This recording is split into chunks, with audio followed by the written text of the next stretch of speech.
அனைவருக்கும் வணக்கம். நம்முடைய சிறப்புமிக்க புனித தேவசகாயம் இந்திய மண்ணிலே பிறந்து, குறிப்பாக நம்முடைய தமிழகத்திலே பிறந்து பொது நிலையினர் அவர்களிலே முதல் புனிதராக நமக்கு கடவுளால் வழங்கப்பட்டிருக்கின்றார்.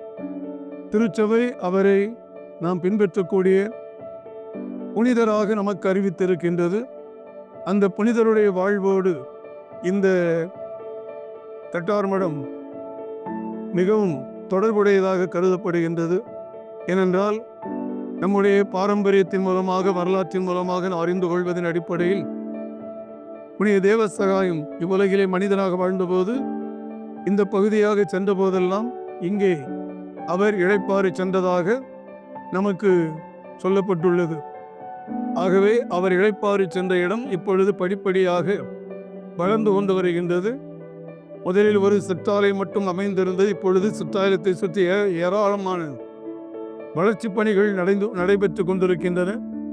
மக்கள் இங்கே வருகின்றார்கள்.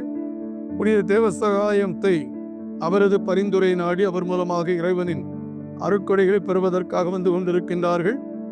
ஆகவே இங்கே நம்முடைய பங்கு தந்தை அருட்தந்தை பிரதாப் அவர்களோடு இணைந்து செயல்படக்கூடிய பூர் நிர்வாக குழுவினர் அனைவரும் இணைந்து இந்த திருத்தலத்தை வளர்ச்சி பாதைக்கு அழைத்து சென்று கொண்டிருக்கின்றார்கள். விரைவில் இது ஒரு சிறப்புமிக்க உயர் திருத்தலமாக மாறி பல மக்களை இங்கே அழைத்து வந்து அவர்கள் உள்ளத்திலே ஆன்மீக மறுமலர்ச்சியை ஏற்படுத்தும் என்பது நம்முடைய ஒரு அசைக்க முடியாத நம்பிக்கை. ஆகவே இப்பொழுது நடைபெற்றுக் கொண்டிருக்கக்கூடிய இந்த வளர்ச்சி பணிகள் வெற்றிகரமாக அமைந்திட இந்த வளர்ச்சி பணிகளுக்காக முயற்சி எடுக்கக்கூடிய பங்கு தந்தை அருட்திரு பிரதாப் மற்றும் நிர்வாக குழுவினர், ஊரில் உள்ள பெரியவர்கள், நல்லவர்கள், நன்கொடையாளர்கள் அனைவரையும் நெஞ்சார வாழ்த்துகின்றேன். அவர்கள் தங்களது முயற்சியினால் இதை மேலும் மேலும் வளர்த்திட நெஞ்சார வாழ்த்தி இந்த திருத்தலம் நல்ல உயரத்தை அடைய இறைவனிடம் தொடர்ந்து வேண்டிக் கொள்கின்றேன். நன்றி.